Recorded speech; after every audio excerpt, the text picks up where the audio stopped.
today. So today we are starting from chapter 1, Parak Aleph, Mishna 9. And it was on the source sheet last week. I was hoping to get to it, but we did not, but that's okay. So we have it for this week.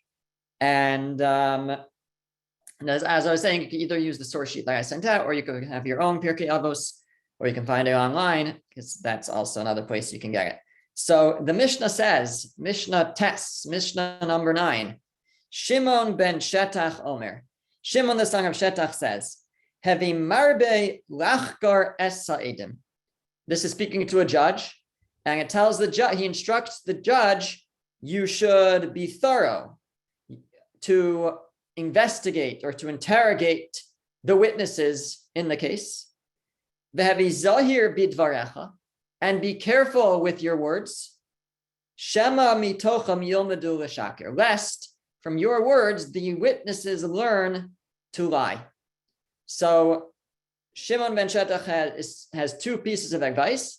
He's seemingly speaking to judges, and he tells the judges, number 1, to be thorough in interrogating the witnesses, and number 2, to be careful with the words that you use in that process of interrogation, because they can learn to lie from your words.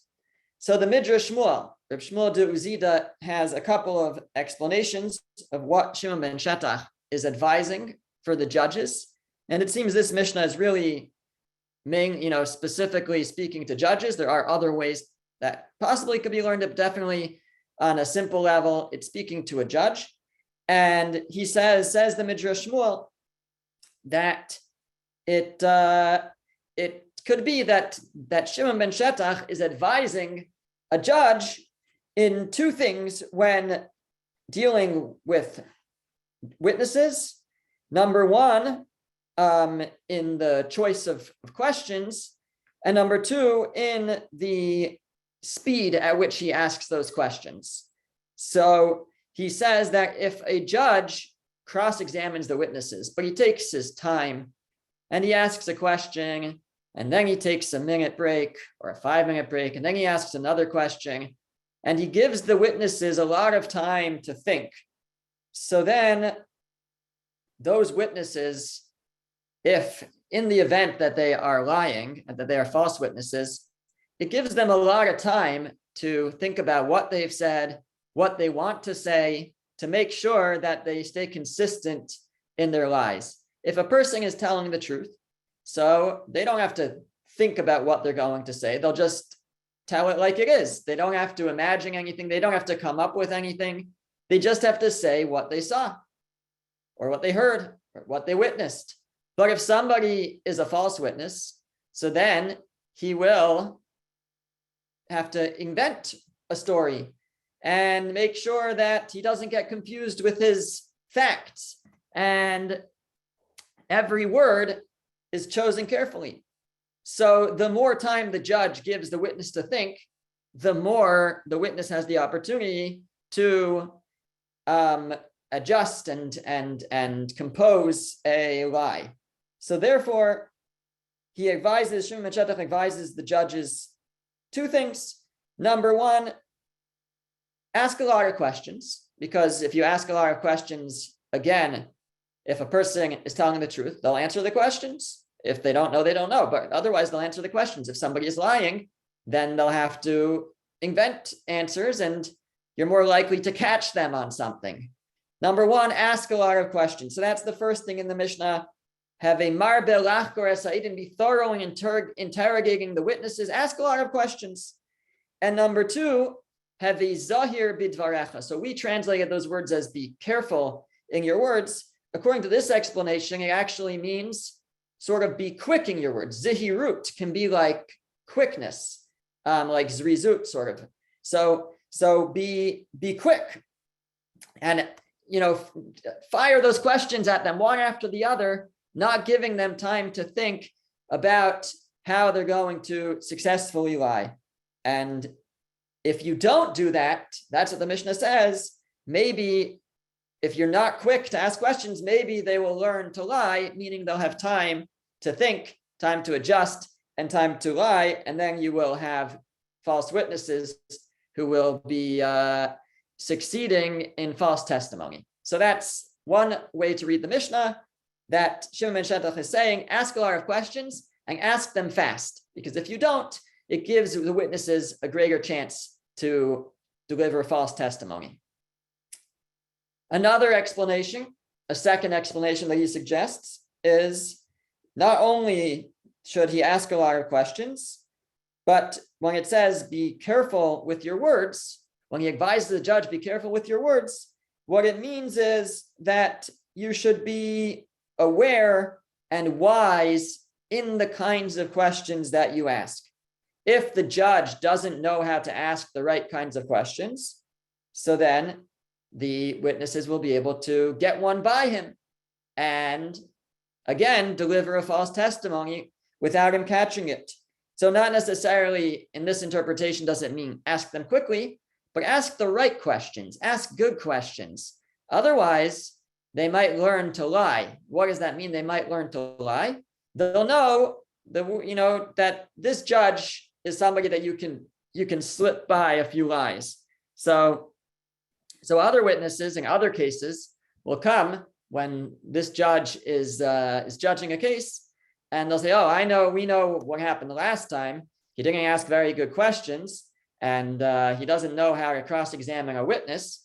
And so I know nowadays it's more so the lawyers that cross-examine the witnesses, but it also could be the job of a judge and to ask the witnesses the right questions. And if he doesn't ask the right questions, then as a result, the witnesses may learn to lie. Not just the witnesses in this case, but even the witnesses in future cases will know that this judge is one that you can get one by.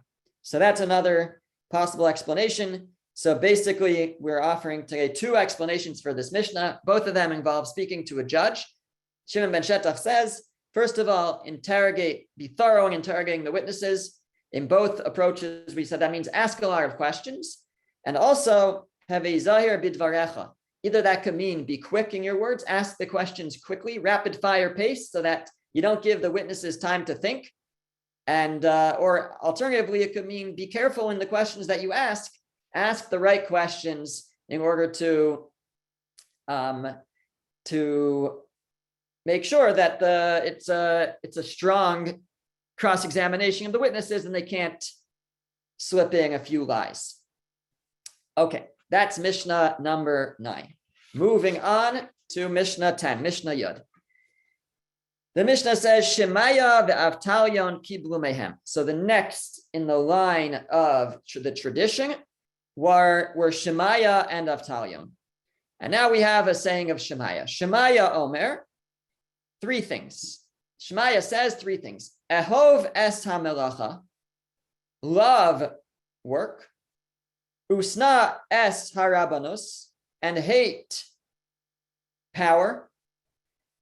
Ve'al tisvada larashus, and don't become familiar to the ruling authority. 3 things. Number 1, love work.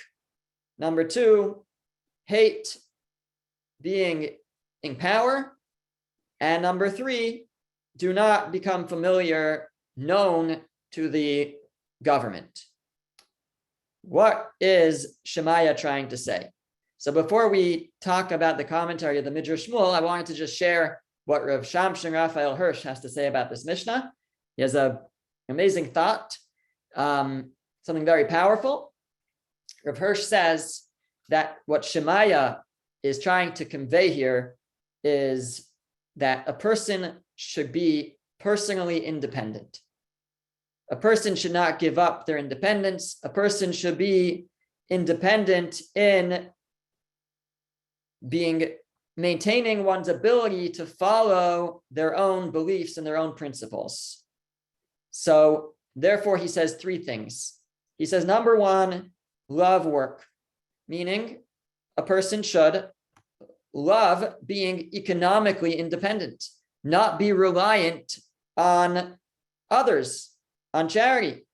If if a person is reliant on others, then he or she then becomes somewhat subject to their whims and their opinions and their decisions. But if a person is independent, so then they can stand on their own principles, follow their own beliefs. So number one, to maintain independence, a person has to be economically independent. Number two, he says, hate power. Now we think that, what do you mean? Independence? What greater independence is there than a position of power? But the truth is, says Rav Hirsch, it doesn't actually work that way. A person who is in power becomes obsessed with their power, and they will do whatever it takes to hold on to that power and that position, even if it means giving up on their own principles and their own ideals. So a politician, right?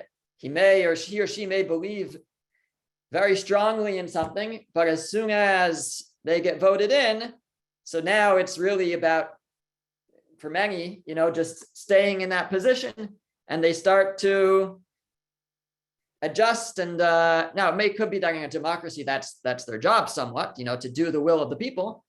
But it also depends on the circumstance, but that's what ends up happening to a person who is in position of power. They in order to maintain that power, they begin to do things that are against their own views and their own beliefs. And that, again, is a lack of independence. And then the third thing in the Mishnah is, do not al tisvada larashus. Don't become too familiar to the government. In this case, that the way Rav Hirsch understands it is, don't become too close with people who are powerful in positions of power, because they will pressure a person to conform to their wishes and their views. A person wants to maintain that good relationship with those powerful people, so he or she then changes their views, changes their outlook to comply and to conform to what the people in power are doing and saying. And again, that's a lack of intellectual independence, of being able to stand on one's beliefs and one's principles. So that's how Rav Hirsch reads this Mishnah. It's all about maintaining independence to follow our own ideals and our own principles. Number one, remain economically independent. Number two, one should despise being in a position of power, because a person in power has to, in order to maintain that power, they end up sacrificing their own principles. And number three, don't become too friendly with people who are powerful, because again, in order to maintain that relationship, a person will conform to their beliefs rather than following their own beliefs, and again gives up their own intellectual independence, their own ability to stand on their own principles and their own ideals. So that's how Rav Hirsch reads the Mishnah. Now, the Midrash Shmuel has a number, as we've seen, he has a number of different explanations for this Mishnah. So number one, he says that when it says a person should love work, what it means is a person should love not the reward for work, not the money.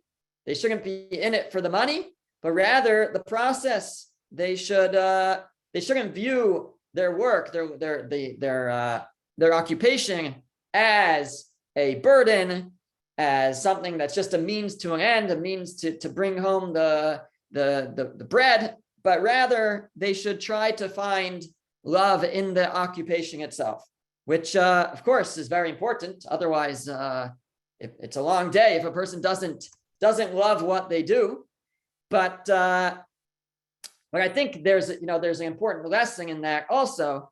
We're not just saying love what you do, but how does a person come to love what they do? It's if they appreciate the importance of what they are doing. And ultimately, most occupations serve a purpose. That's why somebody's willing to pay for them, right? So most occupations in some way are helping people in one way or another, whether it's through direct interaction with people or indirect, but we are helping people and there's meaning in that.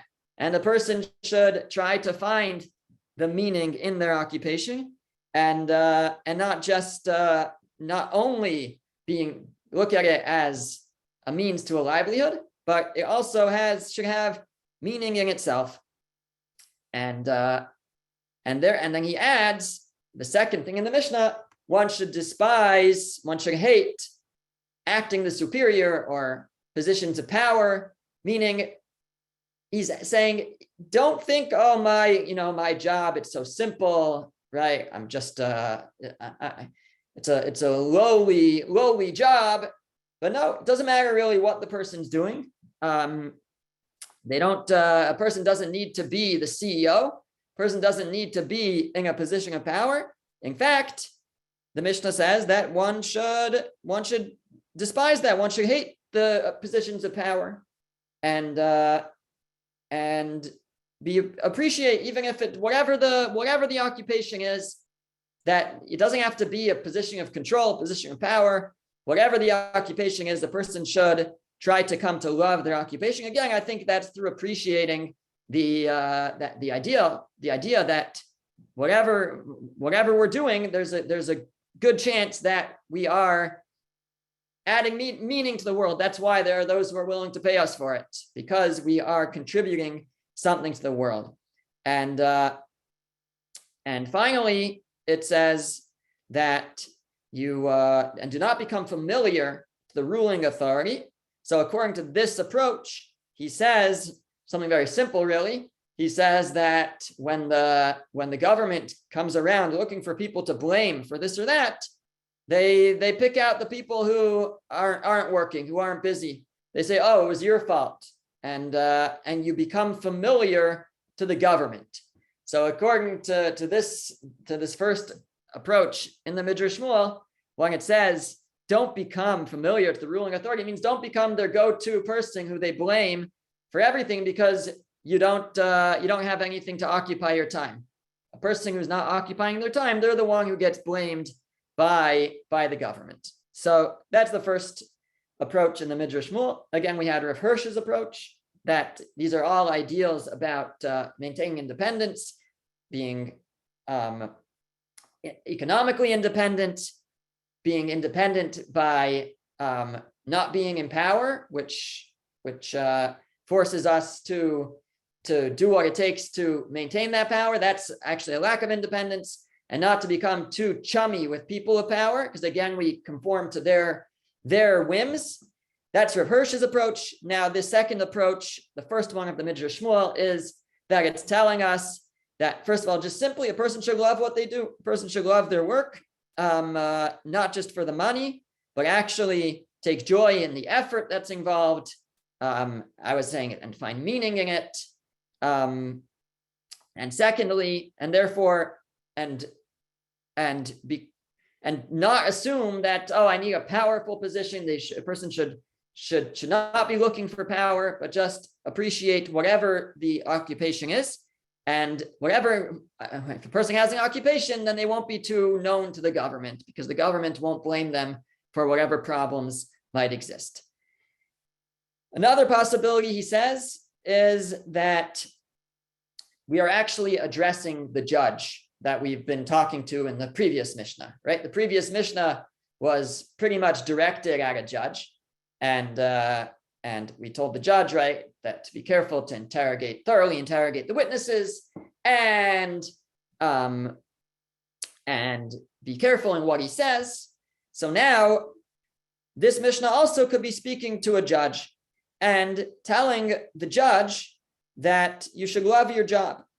Now, when we say judge here, we're talking about the judge in a Jewish court, which means a rabbi, somebody who studies Torah, somebody who is an expert in Torah. So we tell him, you should love your job, because you have the opportunity to study Torah. What could be better? You should love your job. On the other hand, you should hate the part about the power and the control, the authority, let's call it, that position gives you. Don't become arrogant over it. We know Moshe Rabbeinu, Moses, despite being the leader, the most powerful, he was also the most humble. And so that's what we tell the judge. We tell him, you have been given a position of authority. You should love to have that position because it comes with the great opportunity to study Torah, develop expertise in Torah. On the other hand, there's authority that comes with it, but that is the part that you should hate the authority that comes with it. It's necessary, but you should hate it. In fact, in the art scroll Pirkei Avos, they bring that the Chafetz Chaim, Rabbi Yisrael Meir Kagan, had a student who was offered a position as a rabbi in a community, and he didn't want to accept the position. He told the Chafetz Chaim, he said that he didn't feel comfortable taking it. He was afraid of the responsibility to have to rule on questions in Jewish law. So the Chafetz Chaim said to him, who do you think should assume the position? Someone who is not afraid of the responsibility? That's exactly the necessary character trait for somebody to take this position, is somebody who is afraid of the responsibility, recognizes that comes with great responsibility, and that's what we're saying in this Mishnah. You should don't take the job because of the authority that it comes with. Be afraid of that. Be afraid of that responsibility to rule on questions of Jewish law, etc. But love the opportunity to be in such a position to study Torah, to impact people's lives, etc. And then the Mishnah says that the Mishnah then turns, the third clause turns actually to the people, and it says, Al tisvada larashus, do not become familiar to the ruling authority, meaning don't go to the non-Jewish courts. If there's a case between Jews, so they should litigate it in a Jewish court based on Jewish law, and not in a non-Jewish court based on secular law. So in this approach, we're speaking actually to the judges. We're telling a judge, you should love your job because it affords you the ability to study Torah and to develop expertise in Torah. On the other hand, the part about with the authority, that part you should hate, should be humble and not desire that. It's necessary, but not desire that. And then it turns to the people, and it says, don't become known to the ruling authority, meaning don't take your cases to the secular courts, but rather if it's a case between Jews, it should be litigated in Jewish courts. In his third approach, the Midrash Shmuel takes it sort of out of its simple terms and says that the Mishnah is speaking about the Yetzer Hara, the evil inclination. And he explains it as follows. He says that we call, that the last clause in the Mishnah is Al tisvada larashus, don't become known to rashus. Rashus we're so far saying is government or ruling authority. But he's suggesting now maybe it means the Yetzer Hara, the evil inclination. And the word rashus means really permission, the control or permission. I guess the government could be referred to as rashus because they sort of have control. They have permission to do as they please.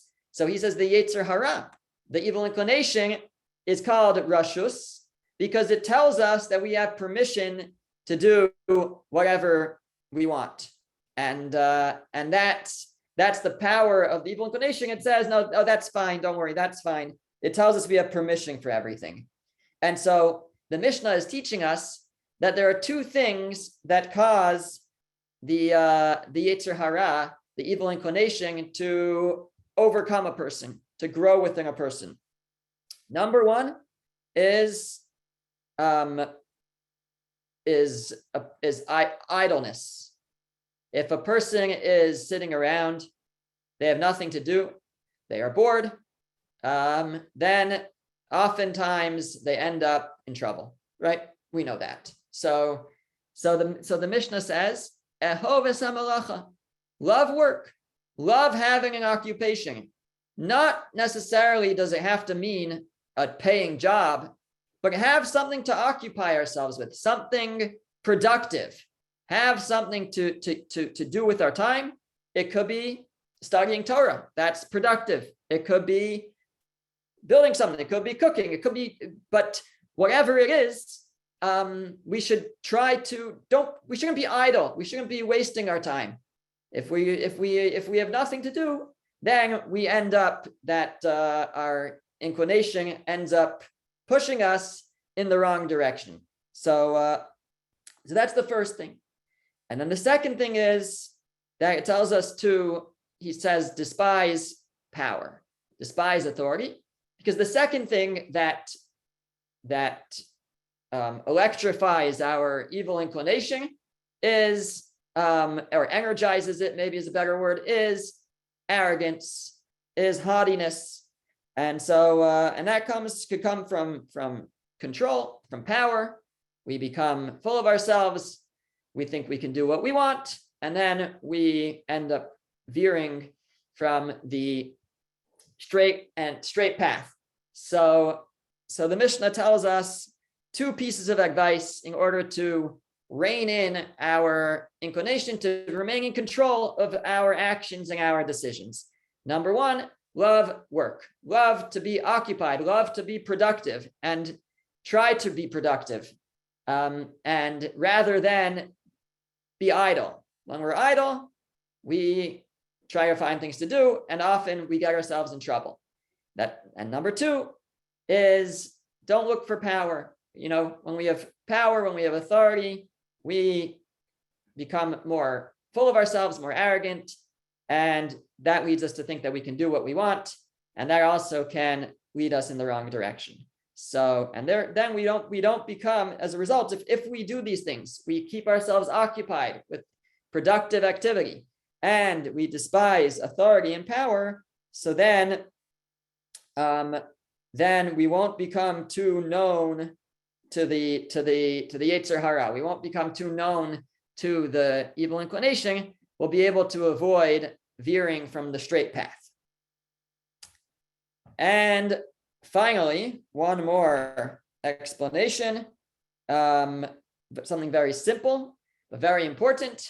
Rabbeinu Yonah, the great early commentator, again being quoted here by the Midrash Shmuel, says that a person should love to be occupied because if a person becomes used to being a couch potato, he doesn't use that term, but he says if a person becomes used to sitting and doing nothing, well, when the opportunity arises to do something productive, to provide for ourselves, or anything else really productive, to go out to a Torah class, to help others, well, once we're used to being homebodies or used to being couch potatoes, it becomes much harder to do that, right? They say if you need something done, a job done, you give it to a busy person. Somebody who's used to doing things does things. Somebody who's used to sitting at home and not doing anything doesn't do things. Says Rabbeinu Yonah, that's the message here of Ehov es hamalacha, love to be occupied, love an occupation, love work, because if we get used to being idle, then it becomes very difficult for us to have that will to get up and go when called upon, when the opportunity comes to be able to contribute. So therefore, he advises us to keep busy, and then we don't become too setting our ways and too There's a good word there I'm looking for, but it's not coming to me. But oh man, it's the perfect word. You got it. Complacent. Complacent is a good one too. It's not the one I was looking for, but thank you. Okay. Okay, fine. So that's the message. So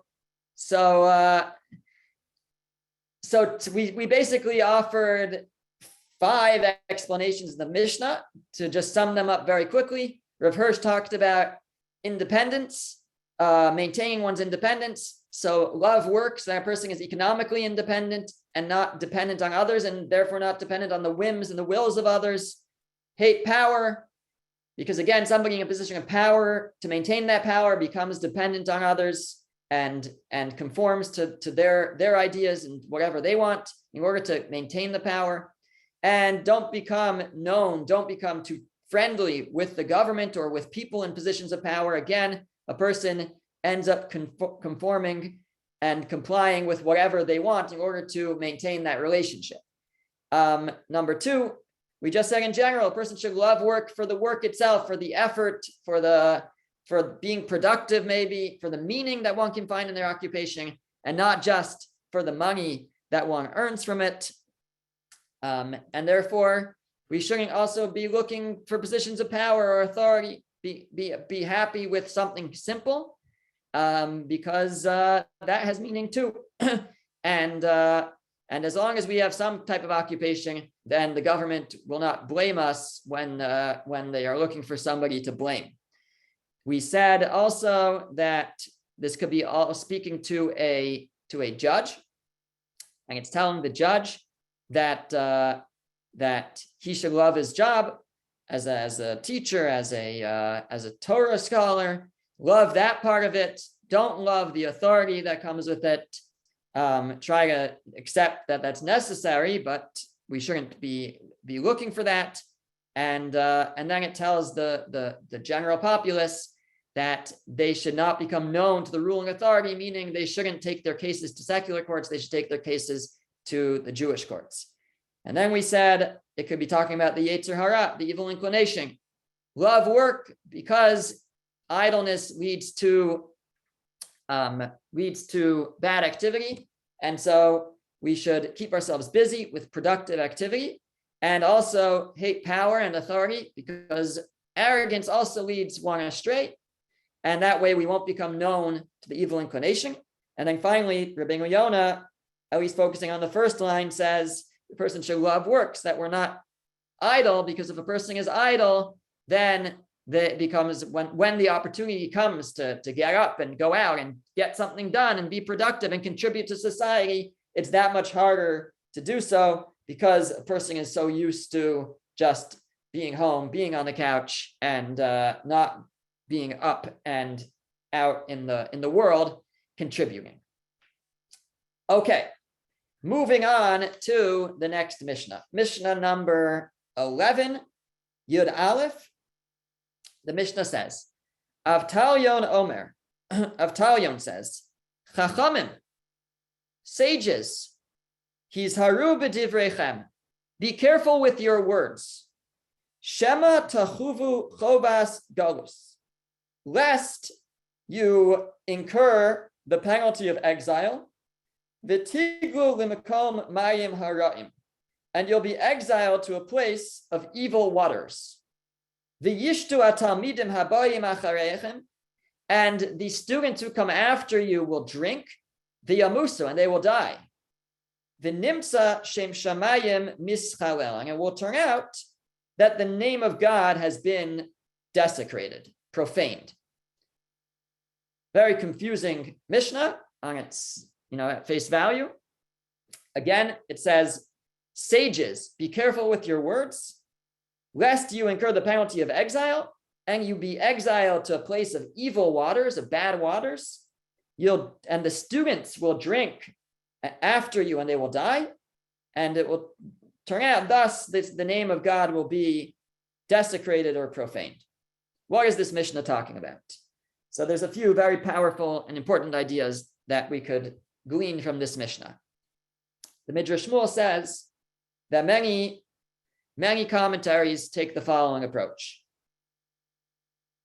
Shimon ben Shetach just said, actually 2 Mishnahs ago, the one that we started with, Mishnah number 9, Mishnah Tes, Shimon ben Shetach said, he was speaking to judges. He said to the judges, be careful with your words. And he's talking about in a courtroom. In a courtroom, a judge has to be careful with his words. He doesn't want to say the wrong thing and teach the litigants, maybe lead them in a certain direction of what they should say in order to win the case. That's the most simple meaning. But he's speaking to the judges, be careful with your words. So now along comes Avtalion and he says, it's not just the judges in a courtroom that have to be careful with their words. Everybody has to be careful with their words. But especially the sages, especially the teachers, especially the leaders have to be extra careful with their words. And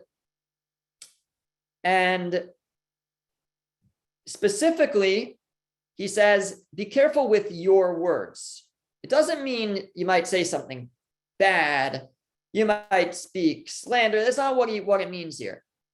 Be careful in the words that you, as the sages, are expected and in position to deliver. Meaning, in teaching Torah, in teaching Jewish philosophy, theology, a teacher has to be very careful, a sage has to be very careful in what he says and how he says it, that it not be misinterpreted.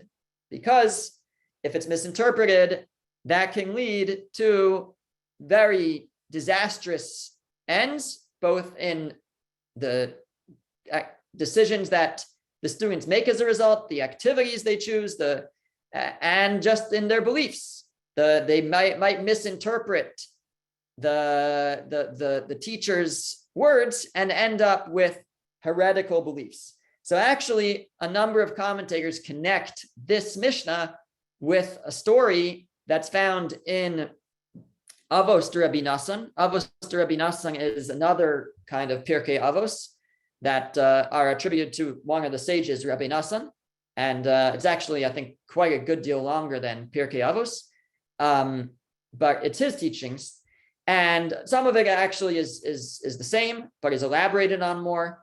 So one of the things that it says in Avos to Rabbi Nassan, so on the first week, we learned the Mishnah that said that a person should not serve God in order to receive reward, but rather they should serve God in order to not receive reward. So there was, that was one of the teachings and of Antignos Ish Socho.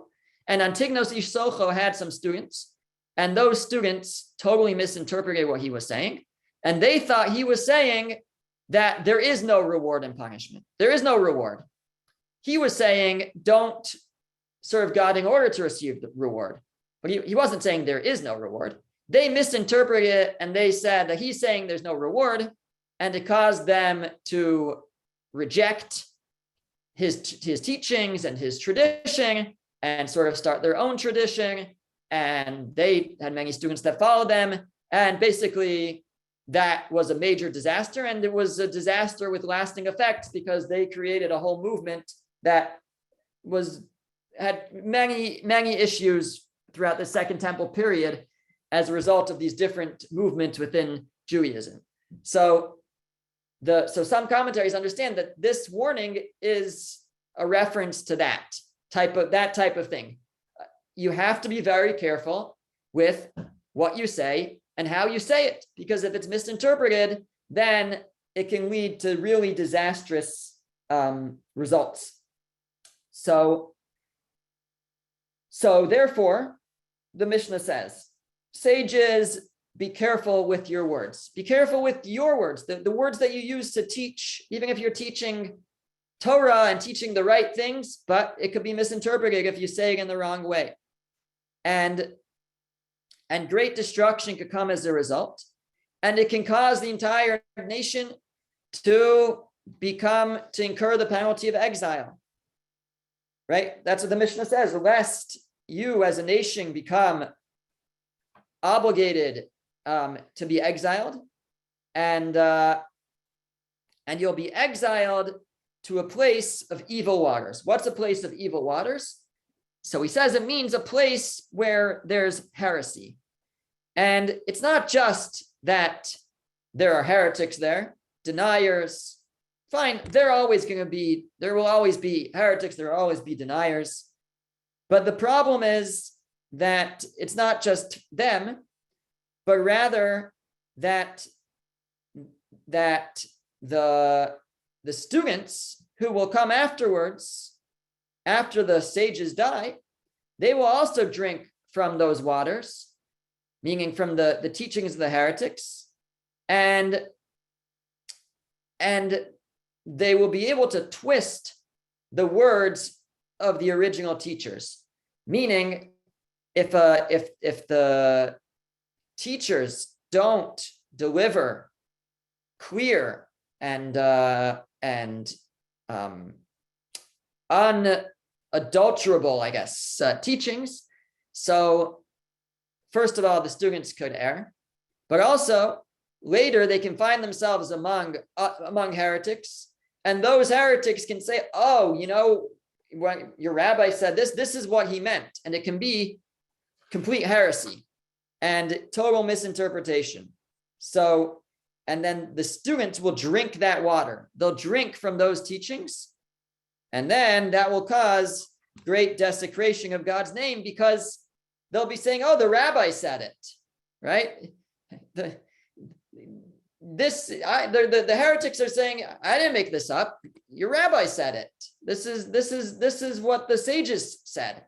So the Mishnah is a warning to the sages. Be very careful with your words. Choose carefully. Make sure they're clear. Make sure they can't be misinterpreted, because if not, then it can come to the point, it can cause error and sin that you'll end up in exile, and you'll end up in a place surrounded by heretics.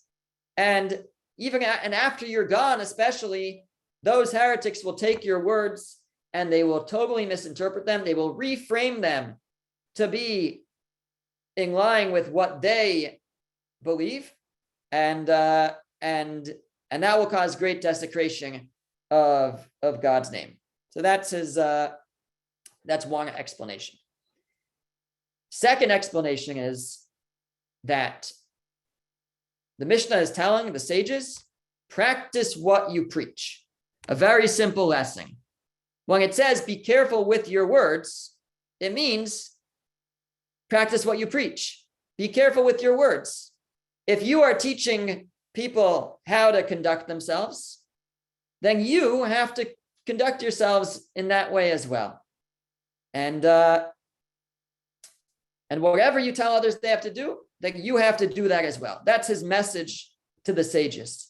And if not,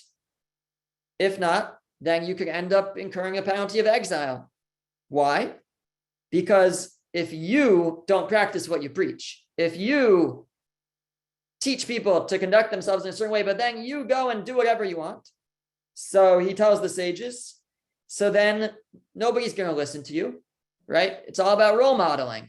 We can't say one thing and then acting another way. Right? Of course, this is true for everyone, for parents, for friends. We can't tell other people to act a certain way and then ourselves act differently. But here he's talking to the sages, and he's saying that as a result of your actions or inactions of not following your own words, that can cause the entire nation to have to go into exile, and it's on you. It's on the necks of the sages. It's on the necks of the teachers who did not live up to their own teachings, and as a result, the students didn't follow in their ways. He says the sages will suffer the most. They'll be sent to a place of evil waters, which is supposed to be a metaphor or refer to a place of great difficulty and challenge and suffering. But it's not only you, the Mishnah says, not only the sages who will experience that, but the students as well, because they learned from your ways, and they will also drink from those evil waters. And as a result of all this, there's a great desecration of God's name, because there's what could be worse? He says there's no greater chilul Hashem, no greater desecration of God's name than that a leader gets up and preaches certain behavior and doesn't act that way himself. The people then start chattering about him, and everybody's talking and everybody's saying, look at this supposed, Torah scholar, this supposed leader, and he tells the people to conduct themselves in a certain way. He and his cronies, his people, and they don't conform. They don't act that way. So there's no greater chilul Hashem. There's no greater desecration of God's name than that. So according to this, it's a very powerful and important message that that he warns that the sages, be careful with your own words. Be careful. Anything that you teach, you have to be ready to do as well and act in that way. And if not, then the results could be disastrous, and ultimately it can create tremendous desecration of God's name if he does not follow his own, if he doesn't practice what he preaches. The opposite, of course, is true too. If a person can act in a great upstanding way, then they have the opportunity to create a tremendous kiddush Hashem, a sanctification of God's name. And one other explanation, a third explanation for this Mishnah that the Midrash Shmuel says is that we actually learned in a previous Mishnah that the Mishnah said, Asu siyag la-Torah, make fences around the Torah, which is the idea that the rabbis are entrusted and empowered to create additional laws beyond the Torah law as a fence, as a protection for the laws of the Torah, right? The laws of the Torah are so important, so severe that we need to protect them by creating laws around them. If you don't even come to here, then you certainly won't come to there. So the Mishnah could be saying to the sages that be careful with your own enactments. Don't think that, only the regular people need these enactments to protect themselves, but I don't need them. I would never transgress Torah law, right? I'm so careful about everything and so particular. I know the law so well. I don't need these fences. The fences are for the common people, common folks, but sages, we don't need those. We don't need the fences, and we don't need to follow our own rabbinic enactments, our rabbinic ordinances. We can live strictly by the Torah law without the rabbinic law. So the Mishnah comes and it says that don't say that. Don't think that. Be careful with your words, your own words. He tells the sages, be careful with your own enactments. Don't think that they're not for you. They are for you as well, because if you're not careful with them, you will end up sinning. You will end up transgressing the Torah's laws, and as a result, you'll end up in exile. You'll end up with those sorts of consequences, and one sin leads to another sin until you will eventually, it starts with just something small, like transgressing this rabbinic enactment, and then it goes bigger and bigger, and finally you'll transgress something that gets you kicked out of I guess the land of Israel, kicked out of somewhere and exiled, and something much more severe. And he says that it's not just going to be you, it's going to be your descendants will suffer as a result, because they will also be in exile. That's the students that come afterwards, the next generation. They will also drink from the evil waters of exile, the difficult waters of exile. And if the Jewish people are in exile, that itself is a desecration of God's name. the nations of the world say, where is their God? Why has he not, why is he not saving them? And the answer is because we aren't deserving of it. But that still causes desecration of God's name. So according to this, the Mishnah is saying to the sages, be careful with your own rabbinic enactments, because don't think they're not for me. They're for regular people, but not for great sages like us. We don't need them. No, don't think that. Certainly everybody needs them. And if the sages are not careful with their own enactments, they will actually come to transgress. Starts with a small thing, goes to a bigger thing, and eventually they will end up in exile, and through that cause great desecration of God's name. So three interpretations of this Mishnah that were offered by the Midrash Shmuel. Number one, again, we're interpreting the words hizaru b'divrechem, chachamim hizaru b'divrechem. Sages, be careful with your words. What does it mean, sages, be careful with your words? Number one, it could mean be careful with what you say, how you say it. Don't let it be misinterpreted. Don't, especially when we get into deep ideas and of theology and law, and be very careful so that something is not misinterpreted, because the results can be very, very bad and very disastrous.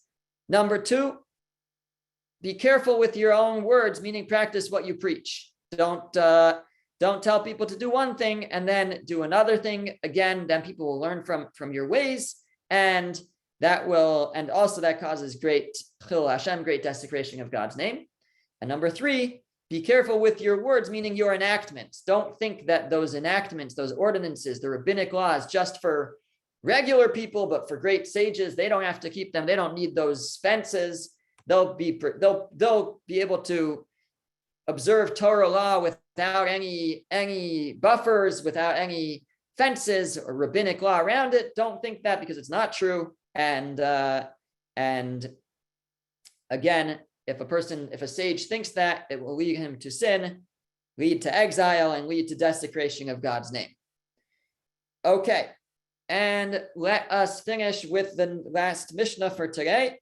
This is Mishnah 12, Mishnah Yud Beis, somewhat famous Mishnah, which is Hillel v'Shammai kiblu mehem. Hillel and Shammai accepted the tradition from them. The next in the tradition, Hillel Omer.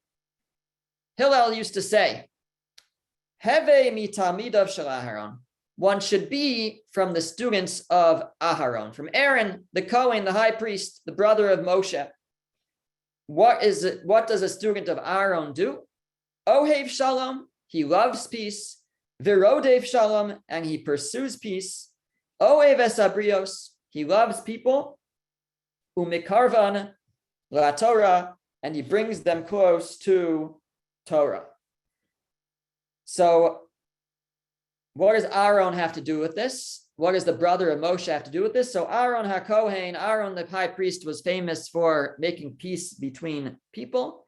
Again, in various Midrash and Avos to Rabbi Nassan and other places, it tells us different stories about Aaron, how he would make peace between people. If he knew that there was a dispute, he would go to one side and say, oh, the other side really wants to make up with you. And he would then go to the other side and say, the other side really wants to make up with you. And they would say, oh, great, they both want to make up. And then they would make up. He would do this for individuals, in who were having arguments. He would do this for couples.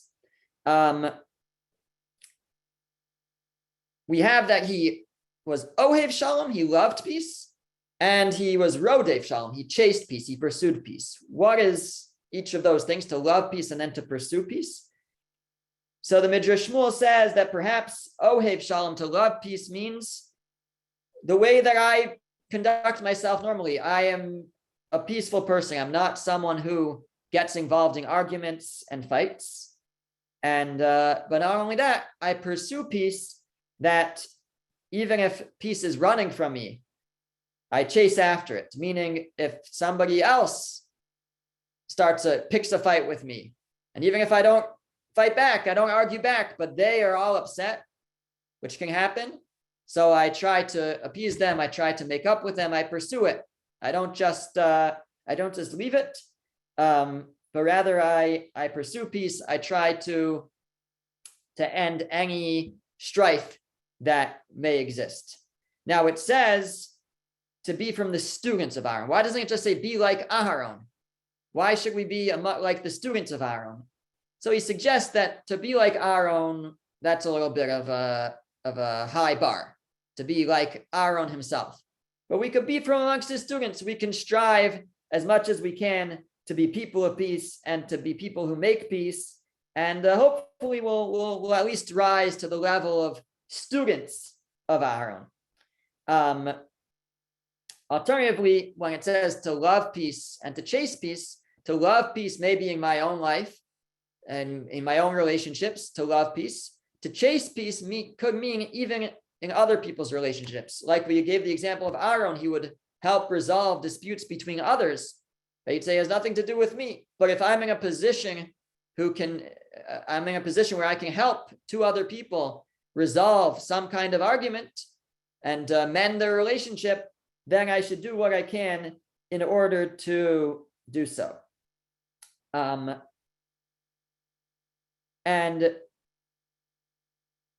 he says that being someone who loves peace, that leads to being someone who wants to resolve the arguments that others are having, the strife that exists between others. If I love peace, so then it bothers me when I see any strife between any people.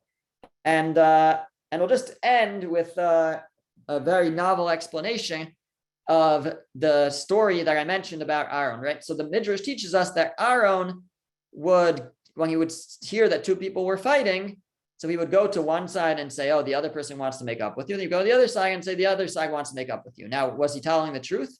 It seems he wasn't. And it could be that in order to make peace, it's permitted to tell a little lie. For the sake of peace, we see from here that is permitted. That's one way to understand it.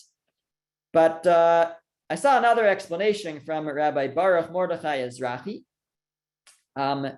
He wonders, was Aaron really tricking them? Was he manipulating them in order that they make up? Is this like a strategy that the sages are trying to teach us with this story? That for marriage therapy, just tell the couple, oh, your wife wants to make up with you, your husband wants to make up with you. Is that going to resolve all disputes?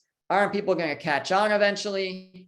What's the lesson of the story or this method where you tell one side, the other side wants to make up with you? So Rav Ezrahi says that the Midrash is teaching us that deep within every person is a desire for peace. And it takes a lover of peace, a seeker of peace, a pursuer of peace, like Aaron, to recognize that within people and to bring it out. Aaron loved peace. He sought peace, and he could see that in the heart of others. Sometimes when you have a trait, you have to have a trait to be able to see it in others. And a generous person could see generosity in others. Person who's closed fist, stingy, doesn't see generosity in others. Same thing here. A person of peace, person who values peace, can see within others the ability to achieve peace, the desire for reconciliation. Now, but we don't always see that within ourselves. We can't always dig deep enough to find, right? We're stuck in this, we get stuck in arguments, we get stuck in disputes, and we're not even able to bring up that feeling that really we want to make up. So when Aaron would describe, he'd go to one side and he'd say, the other side wants to make up with you. He wasn't lying. He understood that deep down they do. Each and every person does, and he could see that within each person. And he was also articulating to that person, the person he was talking to, their own desire. He would say, the other party wants to make up with you. And he would, and they would hear that and sort of find that within themselves as well, the desire to make up. When each side would hear how the other one feels, so then they would recognize those feelings within themselves and be able to let go of their grievances and make peace. So as somebody who loved peace so much, Aaron was able to see within others their desire for peace, sometimes buried deep beneath their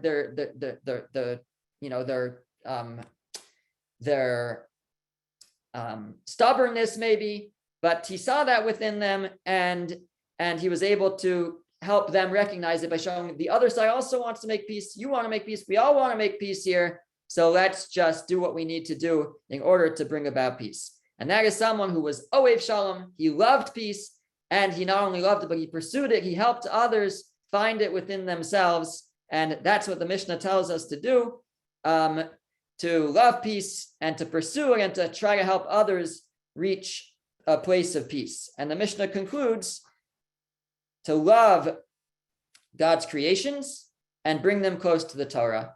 Love the creations, love people, not because they can, what can they do for me, but rather love them for being God's creations. They are, every human being is created in the image of God, is created by God, has importance, is here in this world for a reason, and bring them close to Torah. Help them recognize that through Torah they can reach their potential. And again, that's part of seeing the godliness within each person, that which every person can contribute something. And then through the Torah, we can hopefully bring that out into the world. Okay. Thank you, Rabbi. You're welcome.